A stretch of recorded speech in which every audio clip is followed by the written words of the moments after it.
Yo, yo, yo. What's going on? A busy day. Hey, look there's your boy ODG. What's up, Trev? Look, I brought in backup today. You guys were wild on Monday. So I've got help today.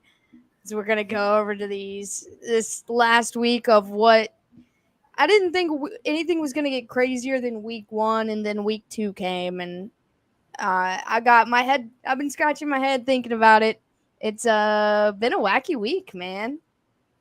I'm a little perplexed. I didn't really like how everything turned out this week, but you know what? I think it's working itself out, and we've got some teams that are a little overconfident. We got some teams that are doing really well, playing good, and we didn't expect them to play great. You may have more than me, and we got some teams that are just outright sucking. All right, I'll vouch for you two. These two were the only innocent ones out of all of Monday's chaos. Well, I'm sure Dave was in on that. Dave, Shelby, Puppet, of course, all of them, except for those two. So, even Mary Beth was getting wild this weekend. I'm telling wow, you, it was crazy. But I I didn't know know. you said that you think that I may have done better than you, and maybe on our CBS Pick'em poll I did. But for this week, I went 5-11 off of our stream picks, and you went 7-9. So we don't know anything about football, and I don't know what we're doing here. I just think early season football is so unpredictable. The first 2 weeks are kind of out there. They're kind of coin tosses all the way around because you I really feel don't know like what. week 1 is supposed to be out there, but not week 2. Week Now, one, listen, I would have went 7-9 right there with you, but I went bold and took those 2 games, and you already know which 2 games I was, and I was pretty close to being right on them. But yeah, it was a wild week. For the totals for both of us through 2 weeks so far, we are both 14-17. So we need to try to, when we come and make our picks on Friday or Saturday, we gotta do better. well, I feel like I'm starting to get a feel for what some of these teams actually have. So we'll see. All right, so let's go ahead and dive into our recap for the week because that's a lot longer than our preview. We're going to start the Chiefs versus Chargers Thursday night football. It was a grindy game. Kansas City got a 27-24 win.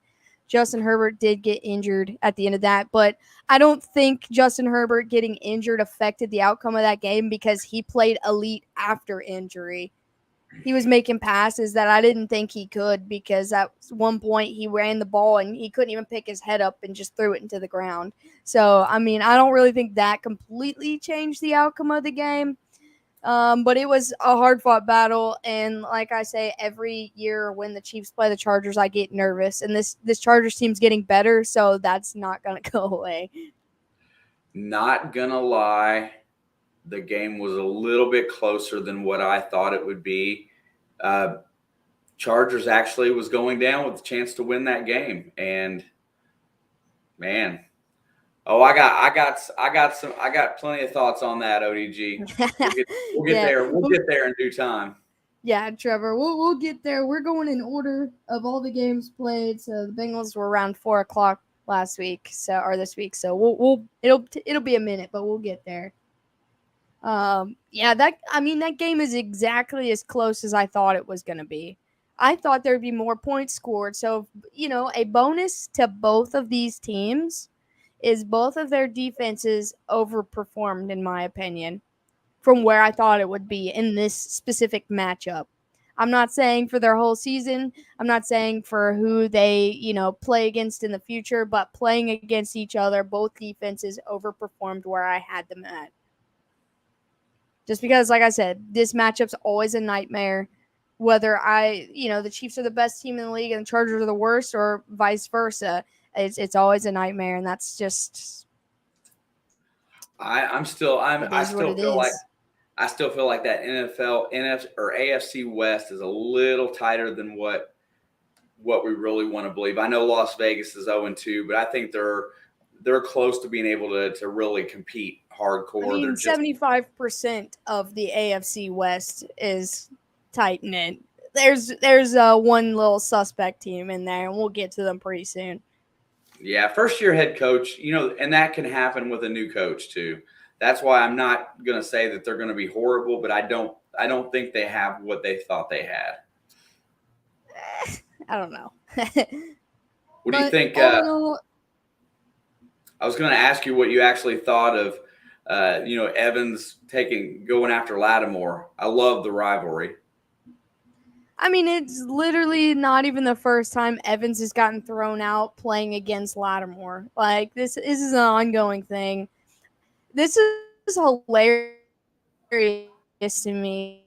Before he got thrown out, Tom Brady wasn't there. It's just a rivalry. But this time, it's Tom Brady. He can talk the talk, but he can't walk the walk. He ran his mouth and got everybody else fighting and stayed out of it. That's what happened. And then Mike Evans looks at the ref and he goes, "It's Tom Brady. What do you want me to do?" You can read his lips clear as day. And I'm like, that's the funniest thing ever. And Mike Evans throwing a fit as he's walking out of the stadium. The fans are like pouring Gatorade on him. And Marshawn Lattimore skipping out of the stadium. Now, they turned around to lose that game, but that's different. But I just thought it was so funny, the two tales of that tape. Mike Evans was just heated and furious, and Marshawn Lattimore skipping out of the stadium.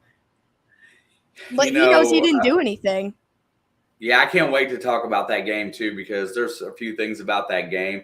And then the other thing I wanted to mention was how did you feel about NFL suspending Bobby Hart for punching Titans head coach in the head? I mean, I think that's freaking hilarious.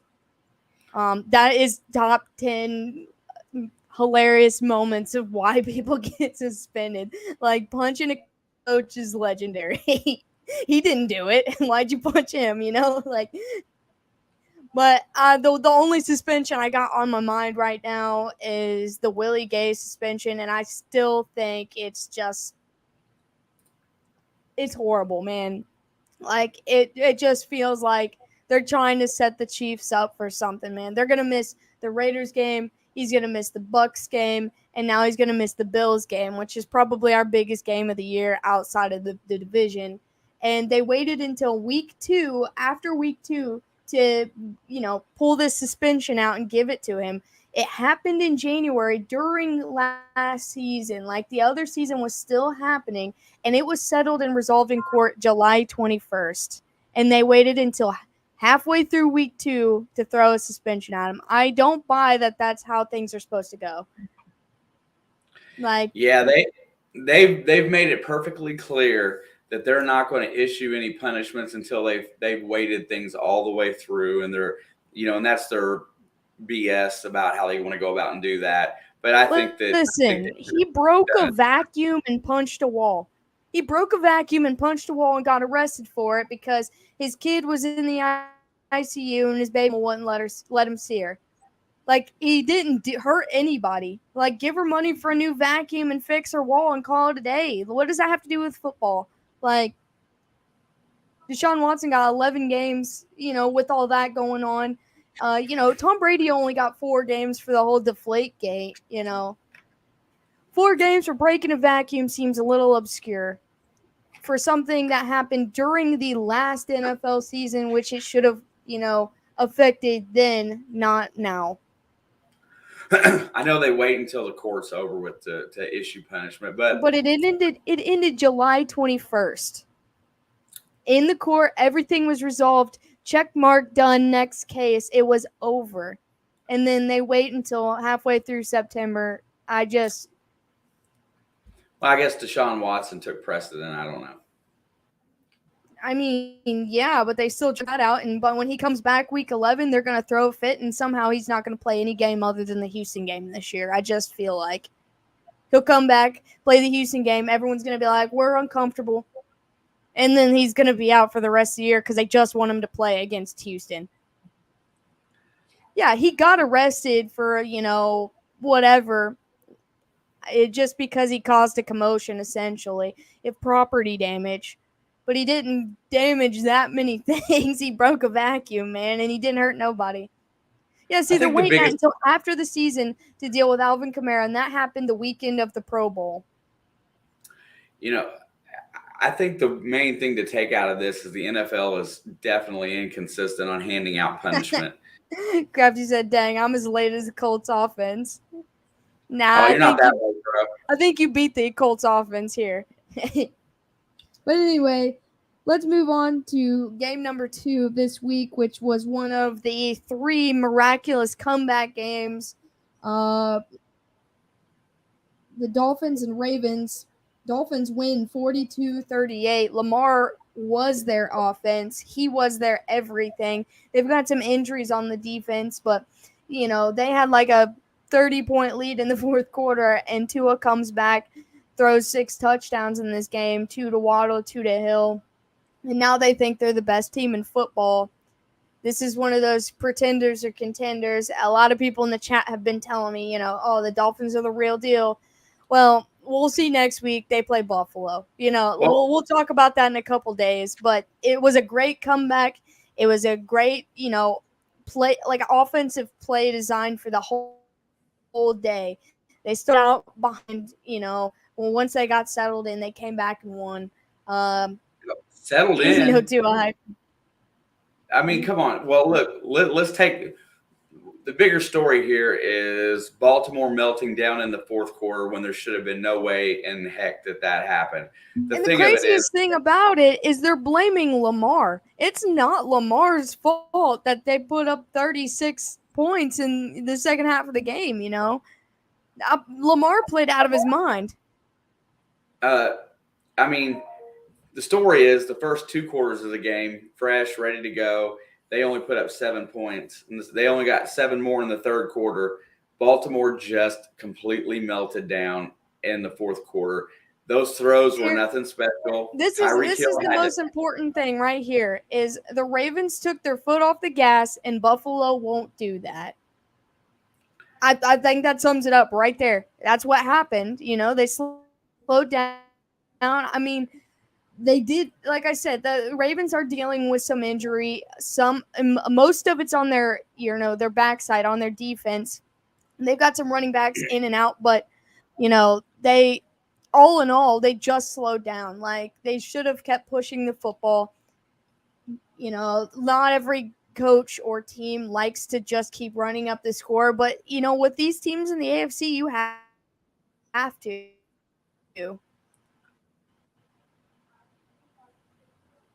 I just think, it's important. You have to run up the score. You have to keep going. You can't stop because through week 2, all we've learned is comebacks are coming. We're going to expect it every game, even when it's not going to happen now, because this is what we're getting used to seeing.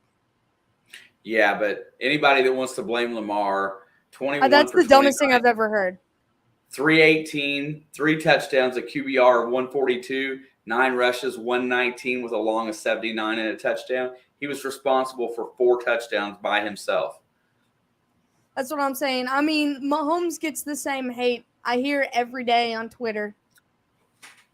It's not your fault if your defense lets you down.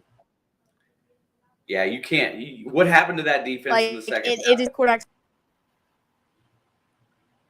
And plus, it was like the last play of the game when they went and scored, like the last offensive play for the Dolphins of the game. Tua just broke free and got that run deep down the field. That was just a mishap on the Ravens defense. They almost got the stop at the end. They just couldn't close it. I mean, yeah, right there. I'll take Lamar over Brady any day. Especially this year. Ask the Browns how running up the score worked for them. Oh, man.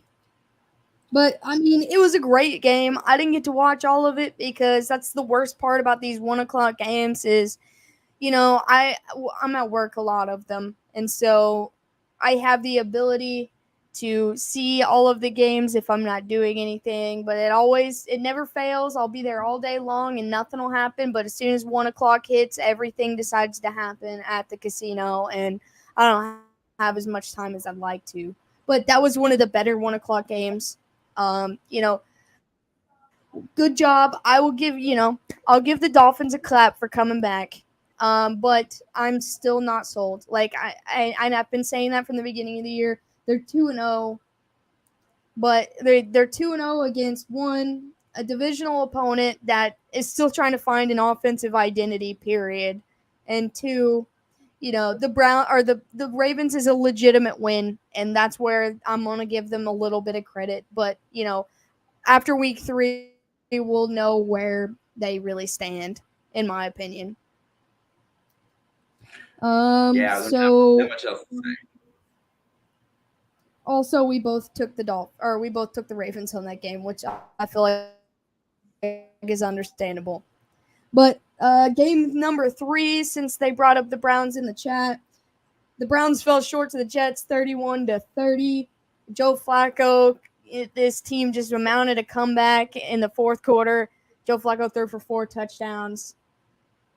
I mean, I don't know. Nick Chubb was the shining part of that Cleveland Browns team, which it should be. I mean, he's their number one playmaker when then the other guys come in behind that. But he was pretty much the best part of that offense on Sunday. The Jets, their rookie, Garrett Wilson, had himself a day. That's probably going to be one of the best games of his career unless they continue to get better. I mean, his reign, I guess I should say. He had fun. What do you think about that? Kudos to the Jets. Cleveland's is a good team all around. They're a little weak in the quarterback position, but every other position player they got, they're decent. And kudos to Joe Flacco. Kudos to the young Jets team for getting a win on the road. Even if you have to come back in historic fashion to do so, it's still a great win for that Jets team. I mean, we got to give it up to the Jets. That I know right now the AFC North is looking a little rocky as a whole, but they have to play the entire AFC North 1-4, week 1-4, and that just sucks for any team. So props to them for coming back and fighting their way, grinding out a win right there. They got the Bengals next week, and then they got the Steelers the week after. It's not going to get any easier. All these teams in the AFC North have good defenses. Like Trevor said, because he is a Browns fan, he said the Browns defense is having too many miscommunications. And, that's what happens. That's how these comebacks happen. But a nice win for the Jets. I don't think this is the end for the Browns, and I don't think this is going to be everything for the Jets. They're still waiting for Zach Wilson to come back. We'll see if Joe Flacco can replicate this next week, or if it was hey, he just had a really good game. There's a lot of attention to little things like that I'm going to be looking for week 3, because I feel like week 3 is kind of like the true week 1. At this point, normally it's week 2, but I don't know what's going on right now. So next week, I'm going to have eyes on a lot of players that shined in week 2 or were really bad in week 2 to see if they bounce back or regress. And I can't wait to talk about that in a couple days with you. Yeah, me too. Next game, my favorite game of the week. Indy travels to Jacksonville and gets completely shut out 24-0. And I think I was crying, laughing so hard for like 2 or 3 hours straight. That's an embarrassment. That should not have been that big of a win. I didn't get to watch. I haven't got to watch the Colts yet to see what really is going on there. But there's too many good players on that team to be getting beat that badly by Jacksonville. Well, so if you go back to week 1, which, week 1 is just crazy every year. Jacksonville did lose week 1, but they come back, and Trevor Lawrence looked pretty just bad. Travis Etienne is not showing out so far through 2. But this time around, they went and got Christian Kirk. This dude made his money. We're all talking about how big that contract was and how he's getting paid too much money, but he earned his paycheck this week. Trevor Lawrence looks solid, and their defense looks solid all around. They contain Jonathan Taylor, and at this point in time, that's how you beat the Colts because they've got wide receivers injured, and it's all on these young guys. And so you shut down the run game, and that team is basically just defeated.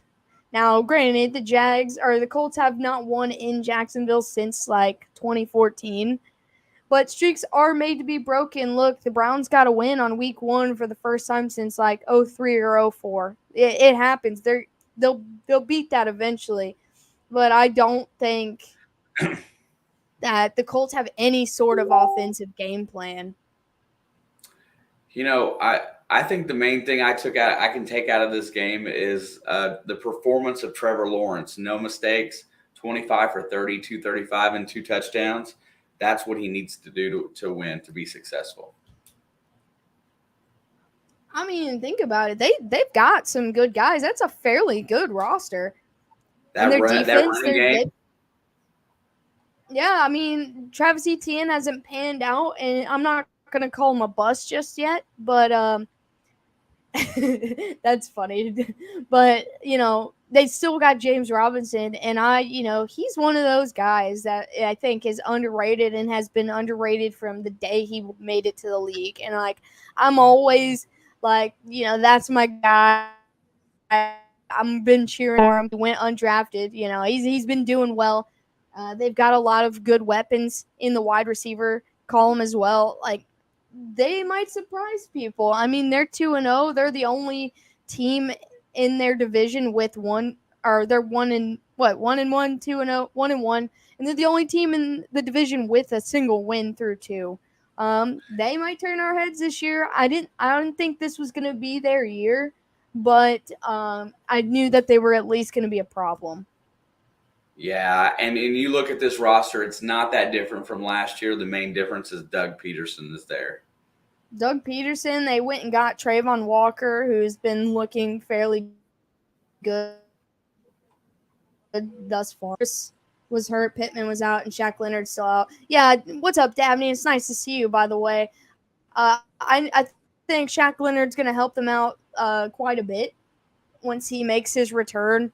And, that was the big with the Miss Rivers, their starting guys. They've only had Paris Campbell, and I don't think he had, in terms of fantasy, I think he had 0 points this week. So I don't know who Matt Ryan was throwing the ball to, but they've got Kansas City next week, which we'll get into that in a couple of days, which could definitely end up being a trap game. But they still need somebody to throw to. And they need to utilize Jonathan Taylor as much as possible. He is their offense at the moment. I recommend they go get Ocho Cinco out of retirement. He's begging teams at this point to take him. Campbell was horrible. He had a penalty, and that's it. Yeah, see, I was going to say, I didn't see much out of him. If the Jags can go toe-to-toe with the Chargers, I was going to say something. I'm excited for that game as well, Nathan.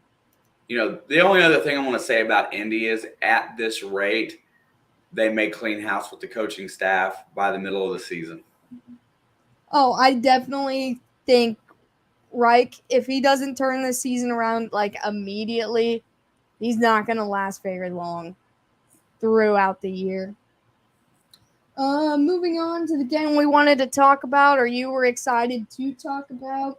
The Buccaneers get their first win against the Saints in 4 years, 20-10. We both took the Saints on that game. Oh, by the way, I did take Jacksonville last week, and you took Indy.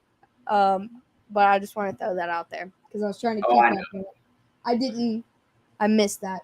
We both took the Saints on this game. We both took the L. Jameis Winston playing with 4 fractures in his back. Tom Brady was without Chris Godwin. I think Julio did not play. Mike Evans got ejected, and he ended up throwing to some random guys. Finally, this was a 3-3 in the fourth quarter. This is the greatest game if you appreciate defensive battles. That's truly what this was. Not much was on offense. Tom Brady couldn't hit a receiver to save his life. The Saints were out without Kamara. They only had Ingram and I think he was questionable before the game, so he's dealing with something as well. This was a rough game for both of these teams, but we're used to seeing that.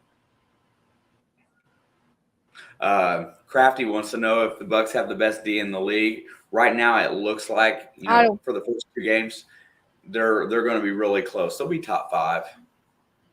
I'm going to say right now through 2, I would take Buffalo as the best defense in the league. Even with the young secondary trying to get healthy, they're still missing a couple guys. But, I can't put the Bucs at number 1. I think they've regressed from last year, not gotten better.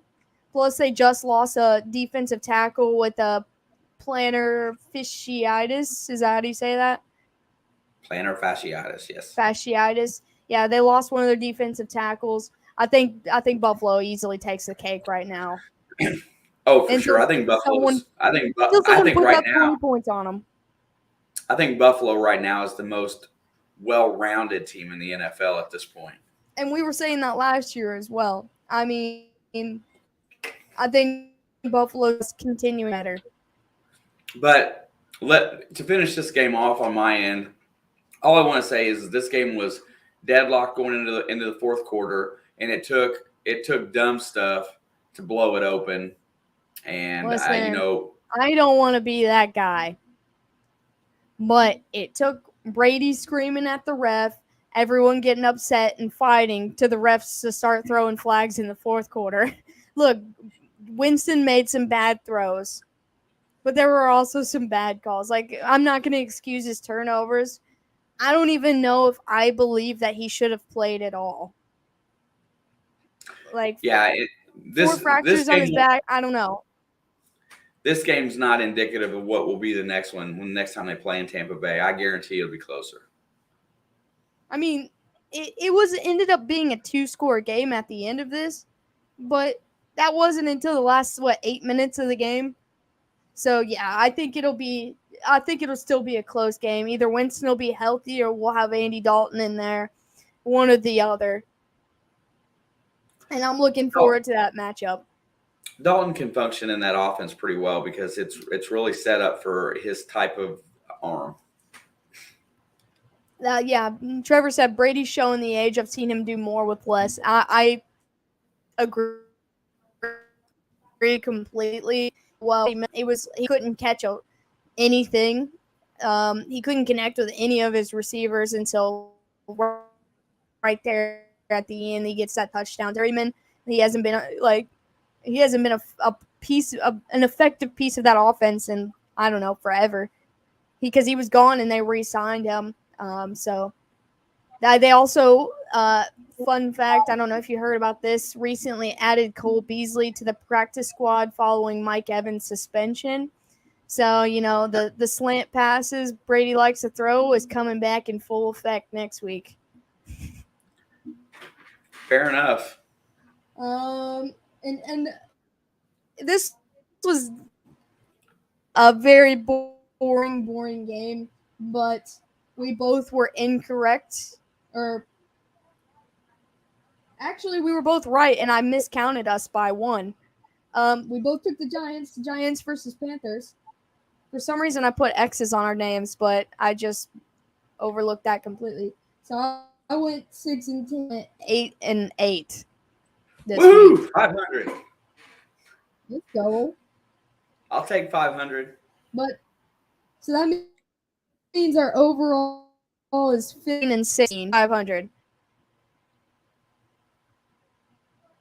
But I don't know what's going on in Carolina. I don't think Carolina knows what's going on in Carolina, and nobody knows how the Giants are just winning. It's definitely a shocker to me. I mean, it was good on them. They're getting Saquon back. Kenny Golladay is still missing, and I look to see him being traded real soon. The Panthers don't know what's going on. They've still got a young, developing defense, but the offense is just not what they want it to be at all. Well, I mean, in all honesty, their offense really starts with Christian McCaffrey, who had an above average rushing day, honestly. And he did have 4 receptions, 26 yards, 102 yards rushing. He didn't get into the end zone. I mean, he did his job. Baker Mayfield with the 74% QBR, and he was less than 50% passing. That's a big part of it. Yeah, Matt Rule's what's happening. I mean, I don't think he's that guy. He's gone this year regardless. Doesn't know how to carry. Yeah, he's another hot seat guy. I still think the Panthers are going to be able to scrounge up something this year because they do have a good squad. But at this rate, we'll know in a few weeks if the Giants are legitimate and that was a legitimate loss or if they're just that bad. I don't know, man. I just don't know. This was a very boring game. Not really a whole lot to talk about. The Giants played exceptionally well for what we've given them credit for. That is true. Dable is coaching there now, and I was 50-50 on how he would do, and it's hard to be a coach on New York teams. Wait, let's see what happens when he gets punched in the mouth and things don't go right. Baker also isn't the answer, and I probably sound like a broken record, but I've watched him for too long. He's a good bridge QB, but he's not going to be good enough to take the team all the way.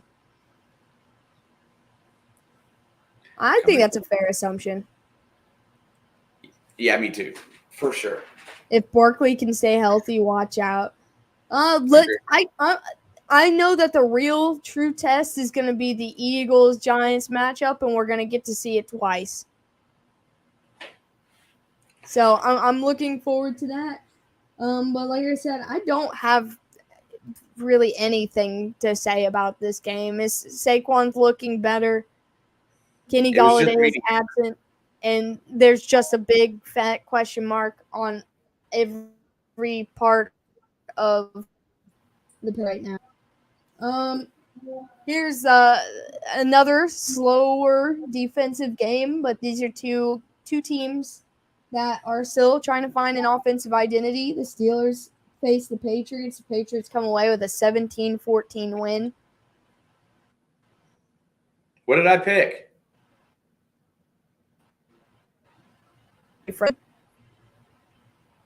Oh, you're frozen. You were frozen for a second.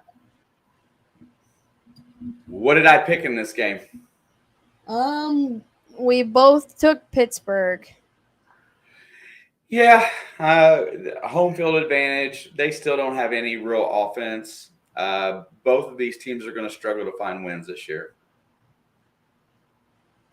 I think the Patriots were starting to show improvement in their offense. They're not there yet, but you have to understand that Pittsburgh still has a good defense. This was a defensive battle the whole game because both teams have above average defense. Maybe not elite, but above average for sure. Pittsburgh is just, they came away with that win against Cincinnati, which in anybody's right mind they should have, forcing so many turnovers in one game. But look at the lack of offensive production in that game as well. If they hadn't gotten 5 turnovers, they would have gotten blown out in this game. We're struggling with your connection, I think. I mean, it's showing it on your end too. Chat, who's freezing up? Yeah, I thought it was on your end because I'm showing the eyeball. It must be the Wi-Fi, and I hate resetting it because I can't while we're both on. My opinion, not having TJ Watt is what kept them from winning that game 100%. It shows me freezing. Okay, let me try something real quick. Yeah, TJ Watt makes that defense go. That's a much better defense when he's on the field. But I just don't think they've got Trubisky's not where it's at. I don't know. That offense looks like Trubisky's a rookie quarterback. No, and you're right. There's no need to boo him yet. But that's the offensive coordinator's job to find a way to utilize his talent set and get everybody involved in the offense. And they start out doing that, but it just kind of falls off and they kind of lull into this pattern. I turned my PlayStation off of rest mode, so it's actually turned off now, so maybe that'll help. Well, you haven't stuttered yet, so that's good. Pittsburgh needs to calm down, though. No reason to boo Mitch. I agree completely. They're calling for Kenny, and I think Kenny needs to wait a little bit longer. I don't know about Rudolph. He's been in the offense for a long time, but I think I'm just such a firm believer of making your rookie quarterback sit. I don't like putting them in there, especially this early in the season. I just don't like it. Look, the Steelers are still just as in this race in the division as everybody else is right now, and so I think there's no need to panic and let it get through a couple more weeks and see what happens and where you from there. I'm with you. I think the main thing that they need to do is to give Trubisky the chance that they offered him when they signed him. Give him the opportunity to be the quarterback. If it doesn't work out 6-8 weeks in and you're going to move on, then start grooming your rookie for next year. But there's no reason to sweat yet because nobody in the AFC North has taken off and run away with the division. That's what I'm saying. They still got time. They're still in this race. It's just week 2. They've got the Jets, and then I don't remember who they've got. Oh wait, they've got the Browns tomorrow. But week 5, week 6, if they're still in it, then you still roll with Mitch. If by week 5 or 6 they've slipped so far behind, okay, then you want to start considering all of your options. I think they're not in a position to need to worry about panicking right now.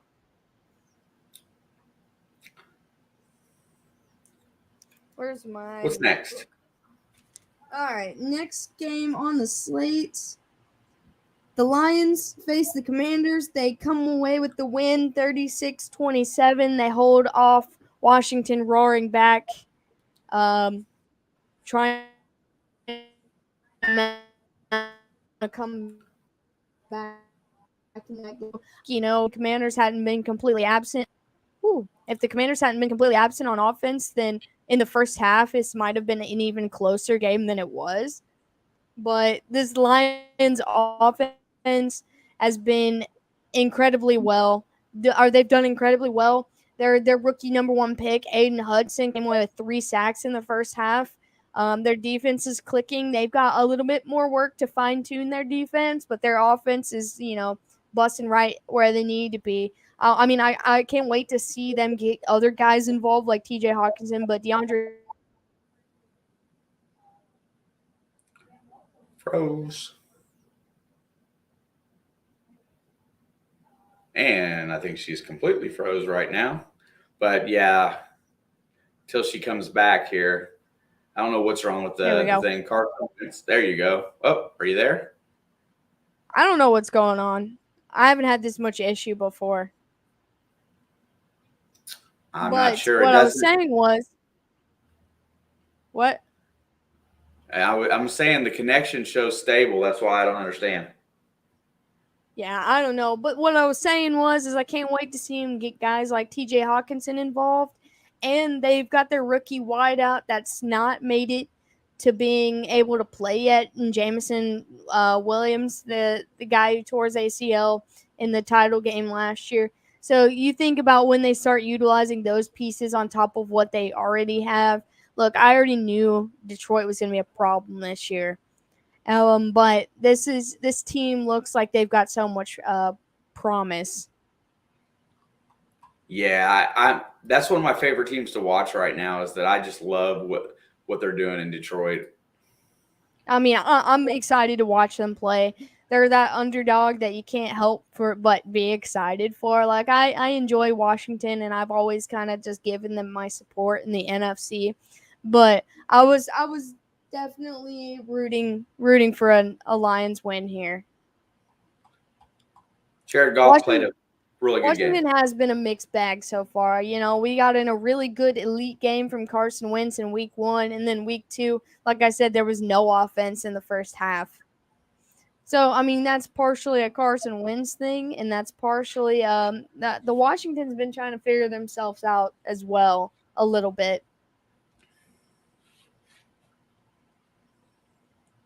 I don't see the Lions as a threat to anyone, not until they actually beat it, actually playoff contenders, not getting blown out, then trying to make the score closer.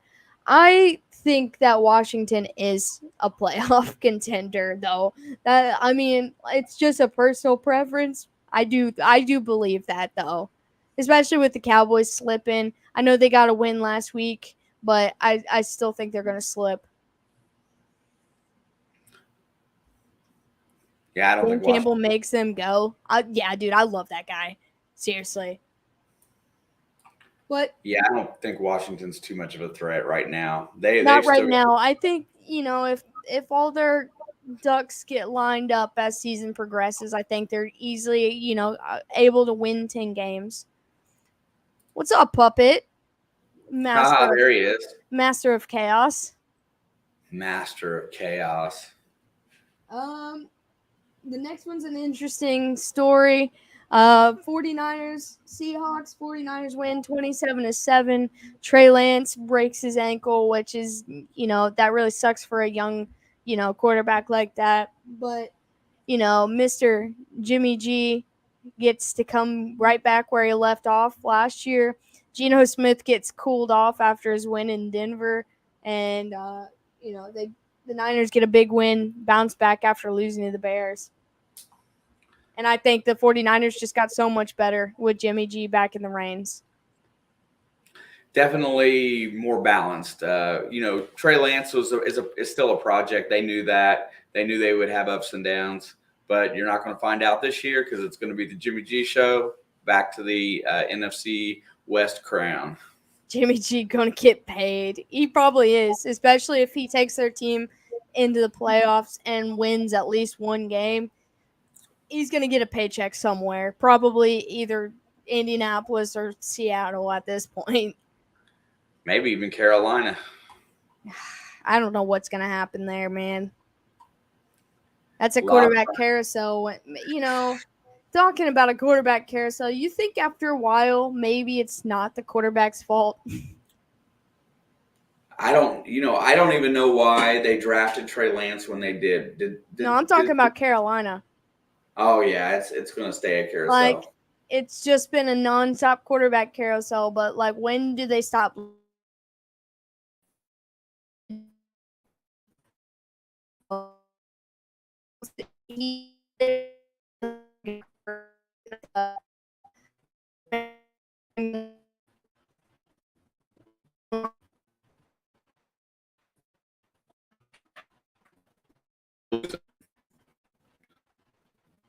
Something going on with our connection. You guys were really rough tonight. Robots. Yeah, it's come out. Yeah, I think you're over.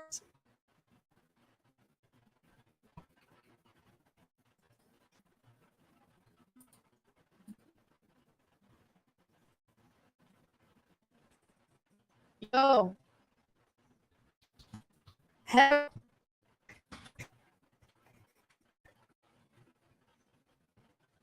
If you can hear me, we're completely bottomed out. I'm not sure exactly why, and I restart the router, but that's not going to do us any good at this point. Hopefully it'll just itself. Hey, yeah, we can do that, Puppet. Yo, I think it's coming back.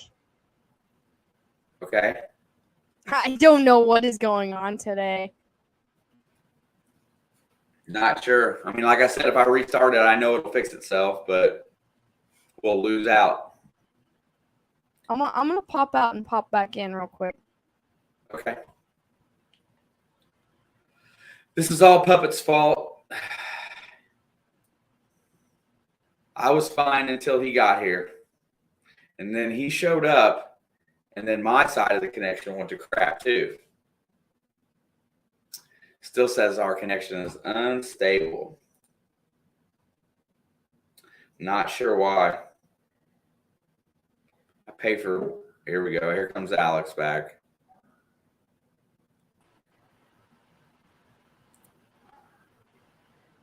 Are we good? The connection's still weak, but you're better. I feel like you're slowly becoming less fuzzy. Yeah, we're still only one bar.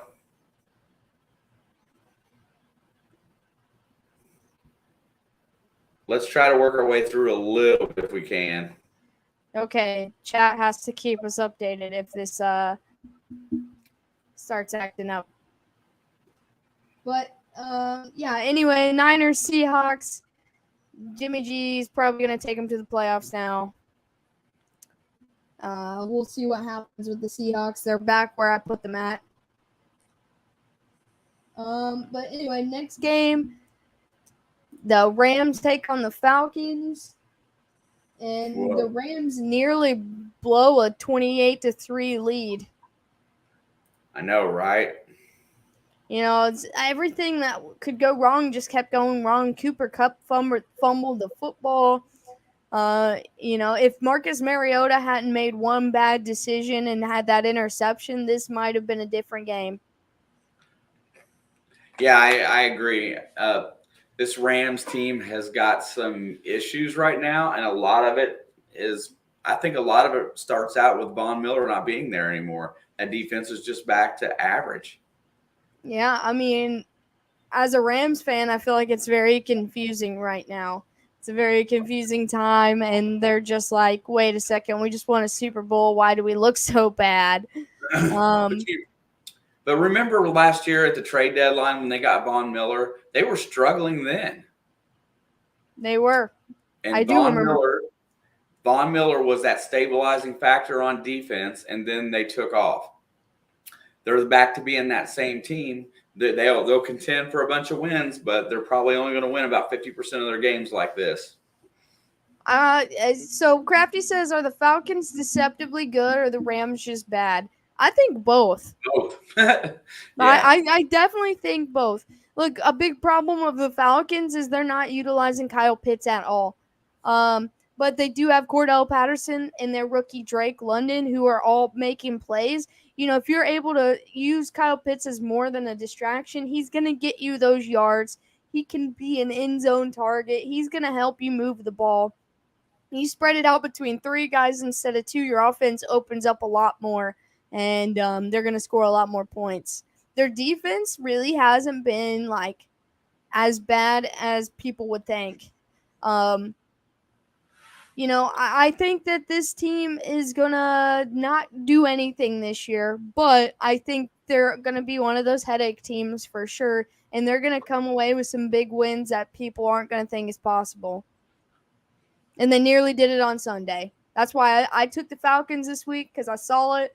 I saw it coming. The Rams struggling still, and they, 27-31. They put up 27 points on the previous Super Bowl champions.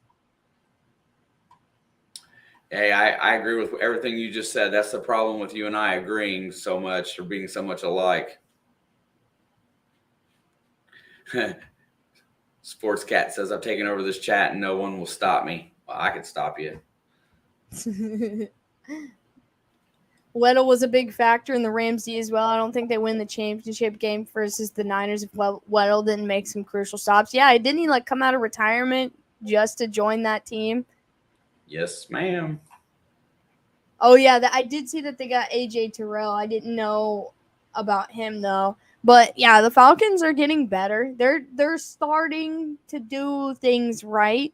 And I really think if they can hold off and keep Mariota long enough to let Ritter develop, because I watched Ritter in preseason. I know preseason has no dictation on how good you are in the NFL, but watching his form and the ability to stay calm under pressure and, go through his progressions and not just throw the ball to his first target, whatever, I think Ritter is an actual franchise guy if they let him sit and develop for a little bit.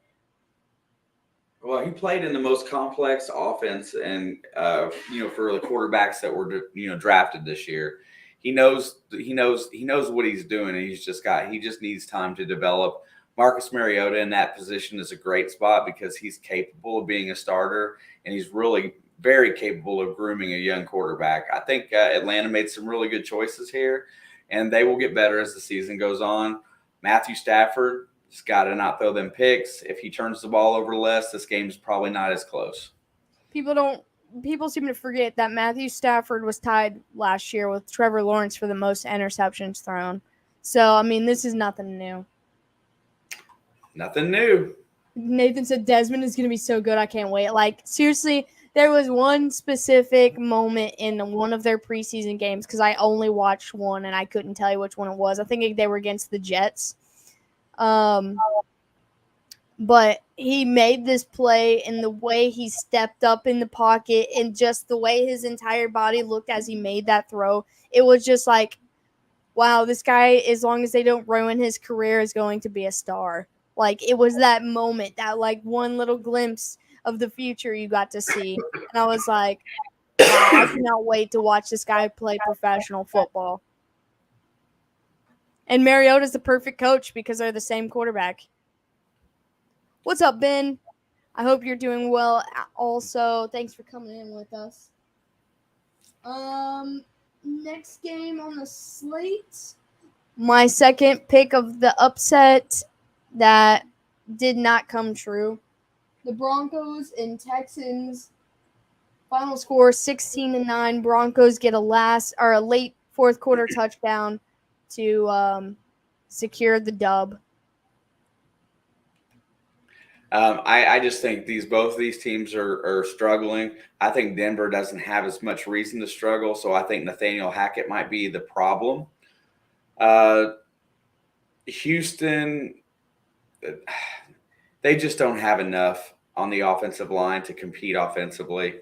But I really love Davis Mills, and I really think that they're going to keep him. I think. I don't know how long they're going to roll with him, but I think he's going to develop. Roll with him. He had a bad game against the Broncos, which are supposed to have an elite defense, so I think that's okay.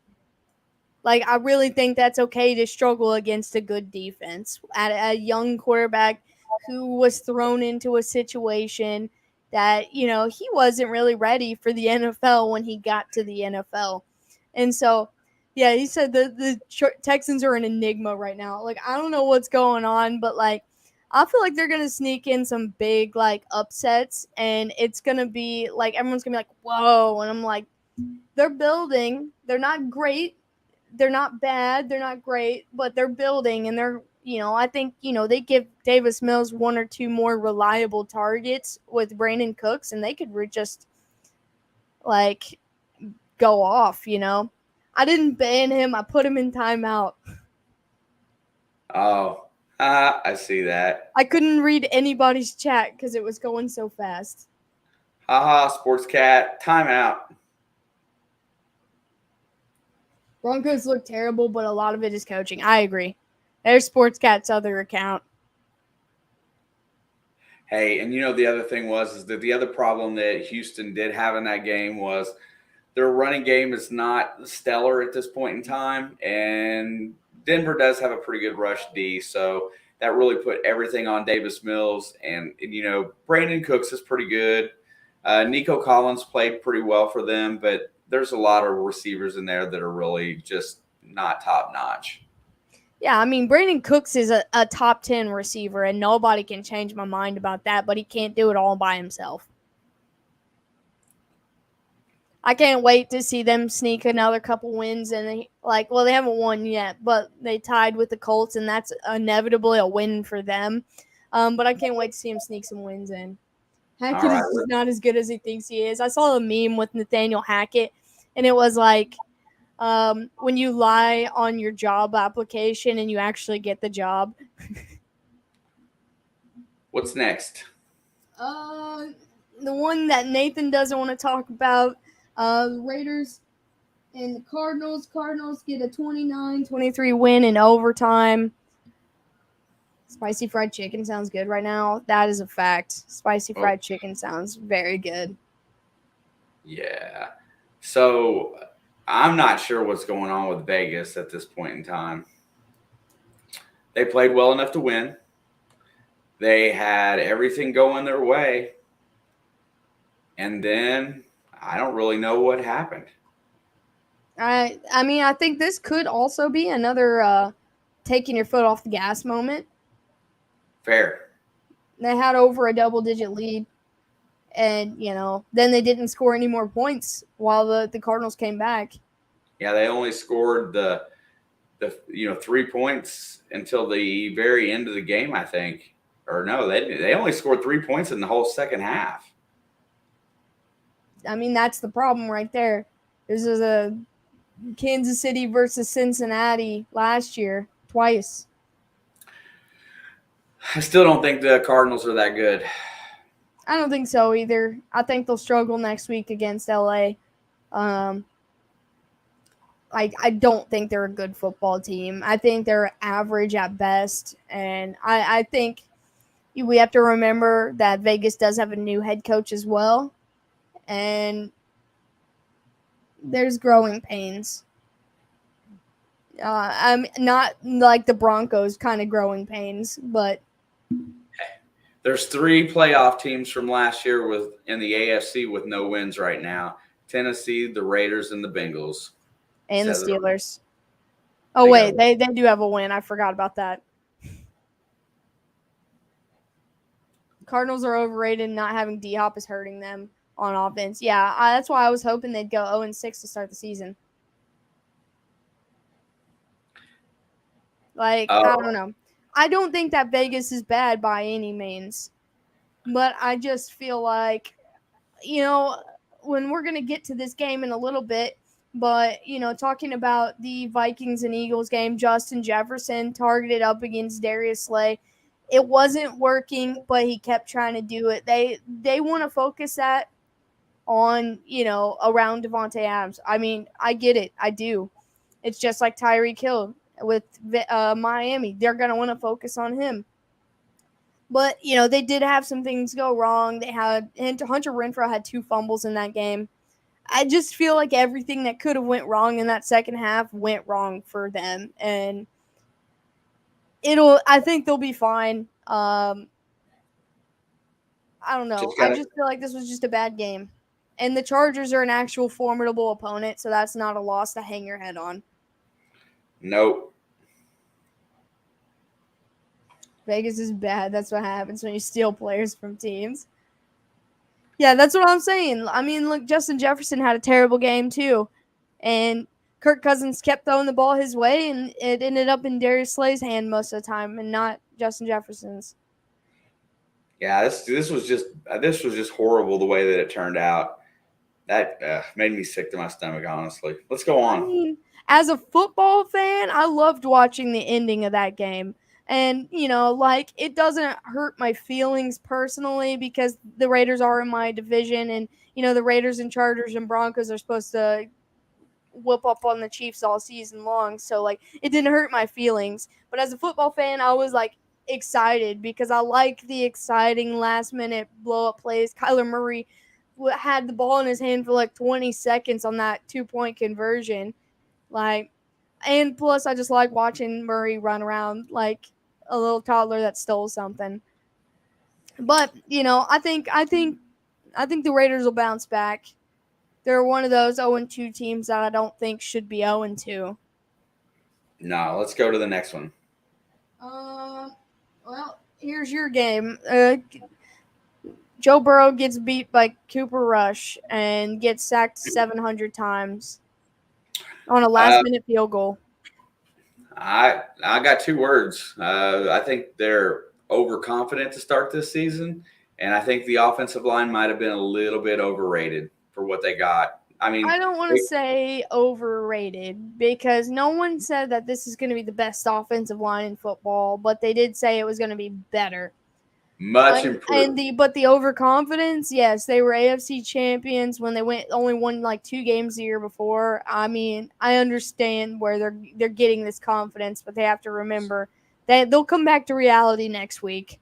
So I watched, and during that call of that game, every single play they lined up for, I could sit here and tell you what they were going to run because it was just so plain. It just looked so it looked so method. It just looked like it was that their script was just written that they were going to do the same stuff they did last year and just win. Well, I got to tell you, Dallas looked almost better with Cooper Rush than they did with Dak. Yeah, but Cowboys fans don't want to talk about that. They should. That's a lot of money right there. Time Time, to bring you know back what? Quentin Spain. And of though the biggest problem with the Bengals O line in that game was the right tackle. They should have started subbing in just to get somebody in there to try to fix it, but they just kept going with the guy that they put in there. I don't even know his name yet, and hopefully it's not already gone. But they should have just rotated new guys in. Try to fix your problem. I mean, we can't disregard the fact that Micah Parsons is one of the best players in football at his position. Yeah, but Micah Parsons was getting around everyone, and he will get around everyone because he's that quick off the line. I'm right here agreeing with Trevor right now. Yeah, I mean that's possible because I mean, you know what? Here's the thing. They thought that they had everything figured out. They went to the Super Bowl. There was a lot of things that had to bounce the right way in each of those games for them to get there. That's Now, what I'm saying. I mean, they depended on a Patrick Mahomes collapse. An offensive and defensive collapse by the Chiefs. And then you go back to the Tennessee game.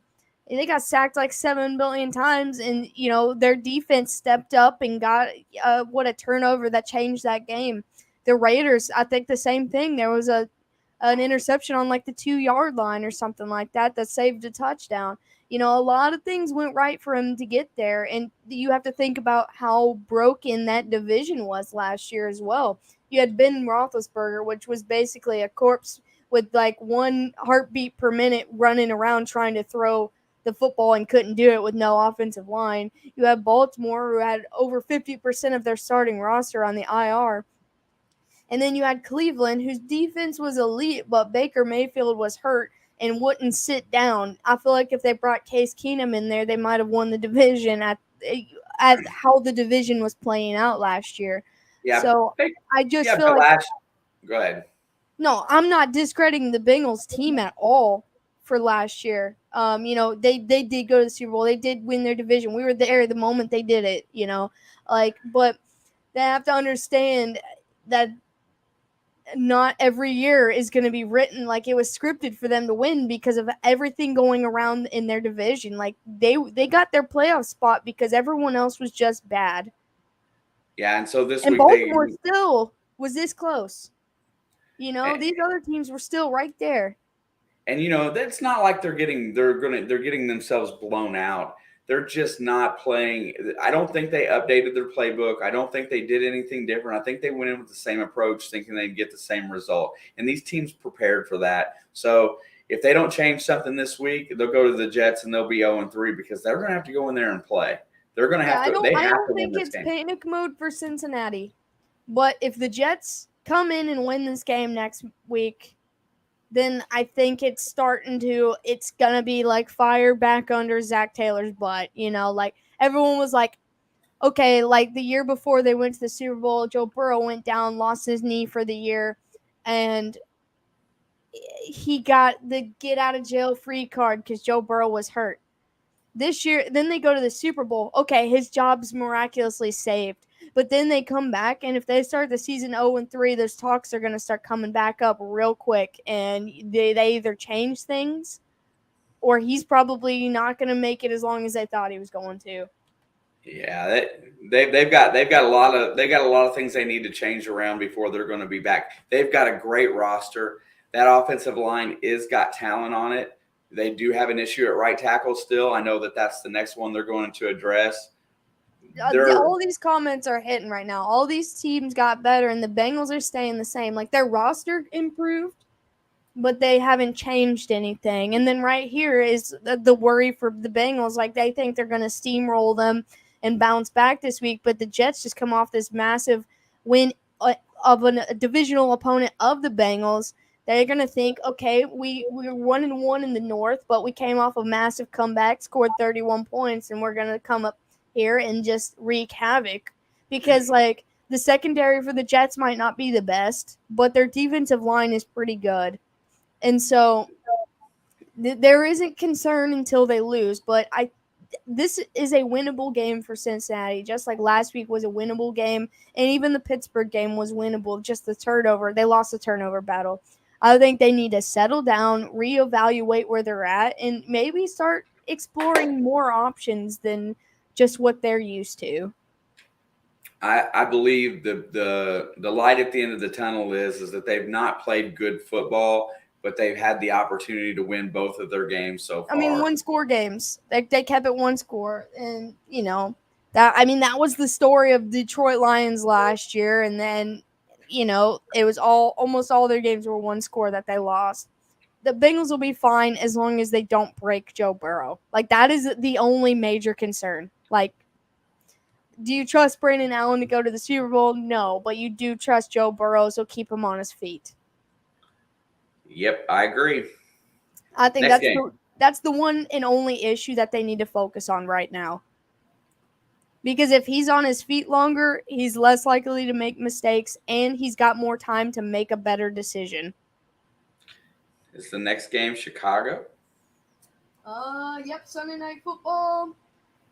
Packers fans get to return back to normal, and you get to play a little game of cat and mouse where the Packers just toy with the Bears for 5 minutes and then come back and win. Justin Fields only threw 11 passes in that game. If they want to win any more games, they need to rely on their run game because they have basically no offensive weapons at this point outside of David Montgomery and whatever the running backup's name is.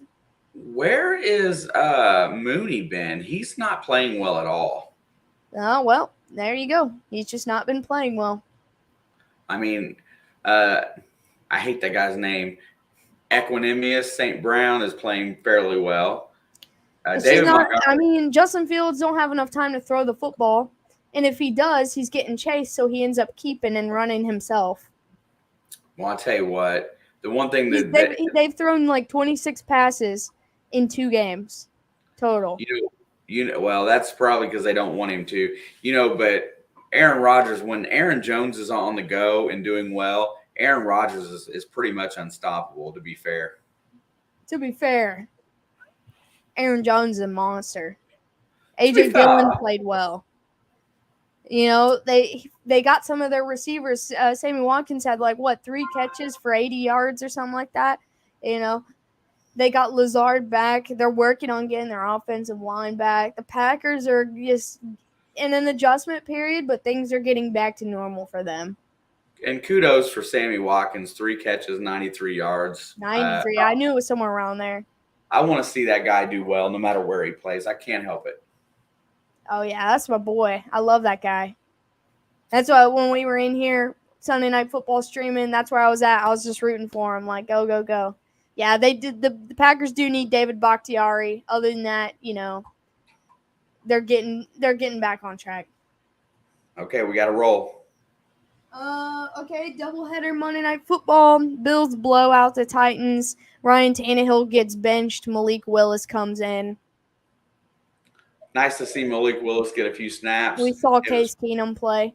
It's nice. It's nice to see that they put Tannehill on the bench.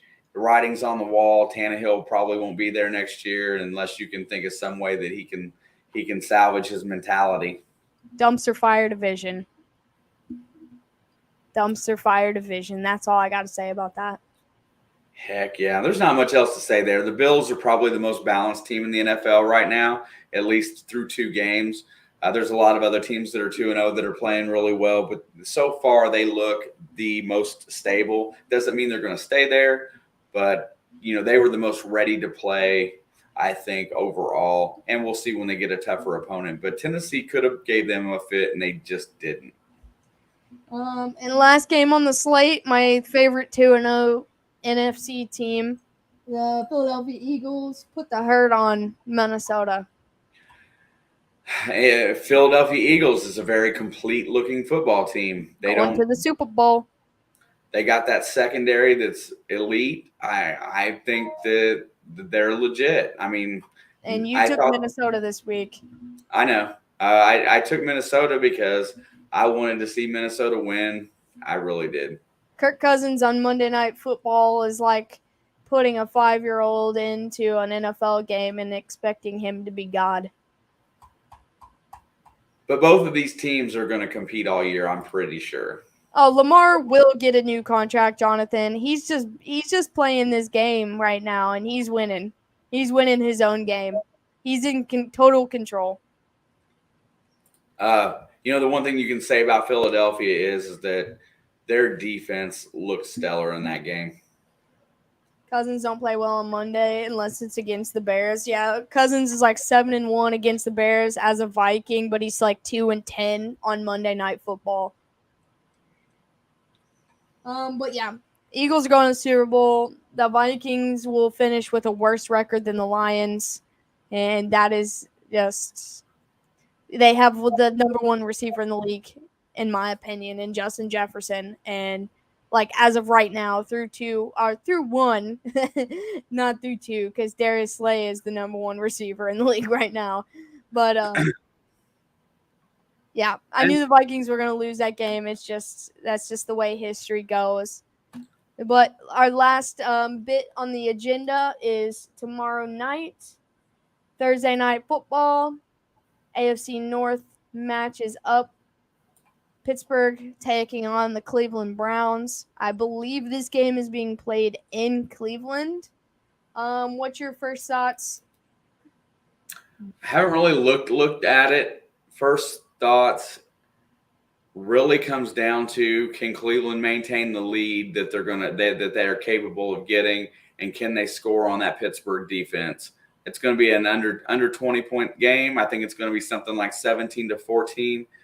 I'm going to take Cleveland to get the win at home by about 3. If it comes down to it, you take the receivers out of play for both teams.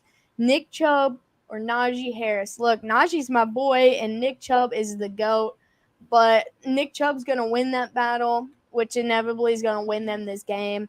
I'm going to give them the home field advantage because if this was in Pittsburgh, I was going to probably just give it to Pittsburgh at this point in time for the exact same reason.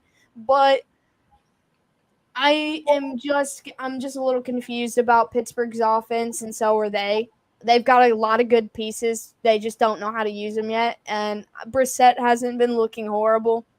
So I just think that Cleveland's got this edge. I mean, listen, the real reason I'm voting for Cleveland is because the one and only time I ever was like, yeah, Pittsburgh's going to win this game, they made me look stupid and lost to the Patriots, who have zero offensive identity right now.